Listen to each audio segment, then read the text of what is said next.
Kuwa gatanu saa 5:59 z'ijoro twari tariki ya 31 z'ukwezi kwa 12 cyangwa ukwezi k'Ukuboza umwaka wa 2025. Saa 6 z'ijoro twase twinjira mu mwaka mushya wa 2026. Hari kuwa kane tariki ya mbere ukwezi kwa mbere. Byari byishimo ku isi yose nubwo hari abari badutanze muri uwo mwaka abandi bakaza kuwinjiramo nyuma. Ariko se koko nubwo turi mu mwaka wa 2026 ibihugu byose biri mu mwaka wa 2026 ko bimeze, kuko nk'ubu muri Ethiopia bari mu mwaka wa 2018, muri Iran na Afghanistan bari mu mwaka wa 1404, gusa muri Nepal ho bamaze kurenga mu mwaka wa 2026 dore ko bo ubu bakandagiye mu mwaka wa 2082. Ese ni izihe mpamvu zitera itandukaniro ry'imyaka? Njye ndi Daniel Niyonkuru, reka tubirebere hamwe.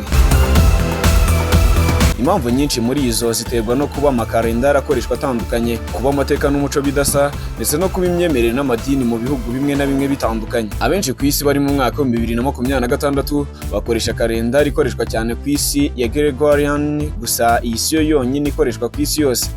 Igihugu cyangwa umuco wagendeye ku mateka yawo, imyemerere yawo n'ibyo wagize iby'ingenzi mu mateka yawo. Ibi byatumye habaho amakalendari atandukanye abara ibihe mu buryo butandukanye.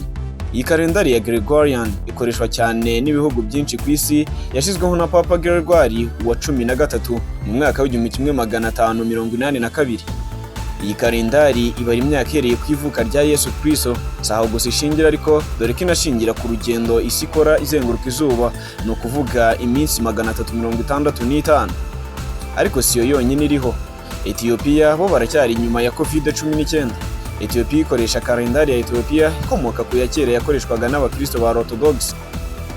Ifite amezi 13, gusa amezi 12 yonyine niyagizwe n'iminsi 30, naho ukwezi kwa 13 ko kukagirwa n'iminsi 5 cyangwa 6 bitewe n'ibihe barimo.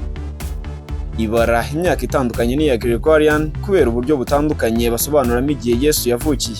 Bo bafashe inyigisho z'itorero rya Alexandria zavugaga ko Yesu yavukiye mu mwaka wa 5500 uhereye ku kuremwa kw'isi, bafata uwo mwaka baza kuwugira umwaka wa mbere wa kalendari yabo ya Ethiopia. Bityo batangiye kubara bushya, ntibakomereza kuri kalendari ya Gregorian. Mu gihe kalendari ya Gregory yari yarahinduwe mu mwaka wa 1582, yo yari igeze mu mwaka wa 8, kandi bo mu mwaka nk'uwo ntibari barigeze bahindura kalendari yabo, bari bakiri mu mwaka wa mbere. Ibi nibyo byatumye bajya inyuma ho y'imyaka 8. Ikindi kandi umwaka mushya wo muri Ethiopia mutangira ku ya mbere Mutarama, bo batangira umwaka mushya ku ya 11 cyangwa ku ya 12 Nzeri. Ibituma mu ntangiriro z'umwaka kuri kalendari ya Gregorian Ethiopia ibikiri mu mwaka ushize. Iran na Afghanistan bo baracyavuga ngo 1100, ubu bari mu 1404. Ibihugu bikoresha kalendari ya Hijri Solar ishingira ku izuba, ariko itangirira ku ihunga ry'umwami Muhammad Hijra ryo mu mwaka wa 622 nyuma ya Yesu.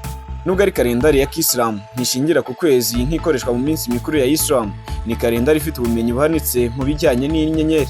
Mu myemerere yabo ngo igihe intumwa Muhammad yahungaga iva i Mecca ijya i Medina hari mu wa 622 kuri kalendari yari isanzwe ya Gregorian.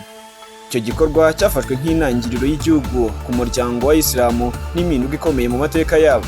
Niyo mpamvu bavuga ko muri uwo mwaka wa 622 bo bahise batangira kubara ngo umwaka wa mbere. Ubwo nufata umwaka twe turimo w'2026 ugakuramo uwo batangiriye kubariraho, urahita ubona umwaka barimo uyu munsi ari wo 1404. Naho muri Nepal bo baradusize cyane, kuko bo bakandagiye mu 2082. Nepal ikoresha kalendari ya Bikram Samba ishaje cyane kurusha ya Gregorian, itangirira ku mateka ya kera y'umwami Vikramaditya. Intangiriro ya Bikram Samba ishingira ku ngoma ya kera y'umwami Vikramaditya wabayeho hafi ya za 57 imbere ya Yesu. Bo niho bahereye babara umwaka wa mbere. Ubwo nufata umwaka turimo uyu munsi ukongeraho iyo myaka 57 bahereyeho babara, uri buze kubona umwaka barimo uyu munsi, ni ukuvuga mu mwaka wa 2083. Umwaka mushya wabo utangira hagati ya 13 na 14 Mata, ibituma mu mezi 3 ya mbere ya Gregorian ariyo kalendari dukoresha uyu munsi Nepal bikiri mu mwaka ushize. Iyi kalendari ya Bikram Samba igira amezi 12, ayo mezi agenda agira iminsi 29, 30, 31 cyangwa 32. Iminsi yabo ihinduka buri mwaka hakurikijwe izuba n'imigendekere y'inyenyeri. Uruhare rw'umuco, amateka n'imyemerere izi kalendari zitandukaniyeho si amakosa cyangwa ukwibeshya, ahubwo ni ukurinda umuco n'amateka by'ibihugu, gushyira imbere imyemerere n'indangagaciro, kwerekana ko isi atari imwe mu bitekerezo no mu mibereho, dore ko kalendari ari uburyo abantu basobanura igihe n'amateka yabo. Reka mwe mwese mwagize mu mwaka umwe nk'uwo nanjye ndimo, mbifuriza umwaka mushya muhire w'ibihumbi 2026. Abari inyuma namwe reka nizere ko muzadufata, abari imbere namwe reka nizere ko tuzabafata. Njye ndi Daniel Niyonkuru.